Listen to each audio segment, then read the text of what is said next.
This could have been Muhammad Ali's last fight, before he gave it all up for what he believed in. I have a very strange feeling. As a matter of fact, I know this is my last fight. He was one of the world's greatest fighters, but it was a battle outside the ring that for many made him truly great. During his prime boxing years, Muhammad Ali was called to serve in the Vietnam War.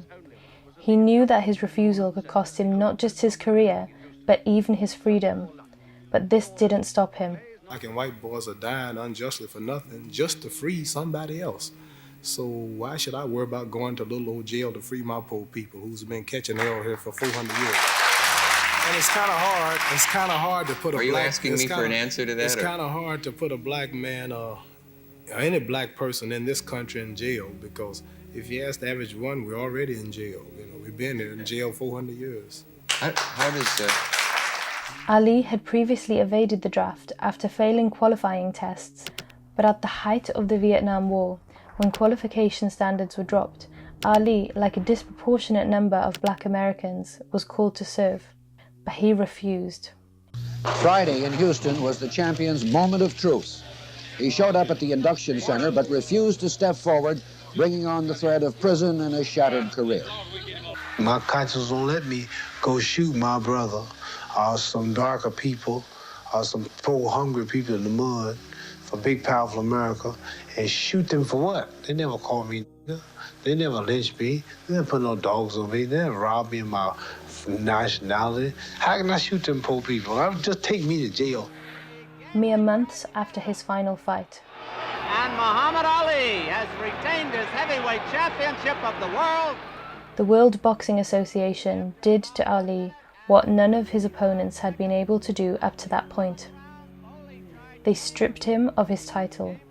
Ali was also stripped of his boxing license. It took an all-white jury just 21 minutes to find him guilty. And with the majority of Americans supporting the war at the time, Ali found himself on the receiving end of increased hate.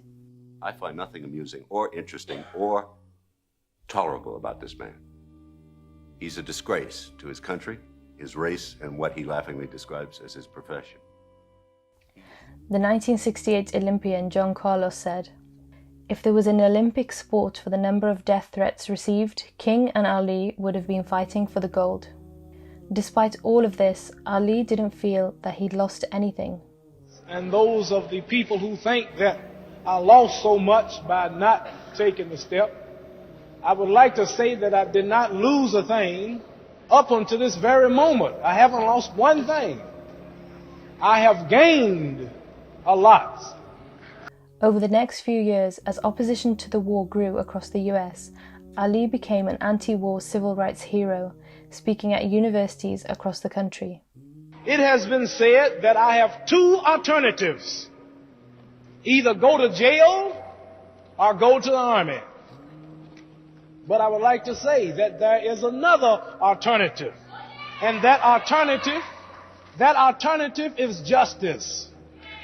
And 4 years after Ali refused the draft, his conviction was finally overturned, and a few years later, at 32 years of age, he went on to regain the World Heavyweight Championship that had been stolen from him.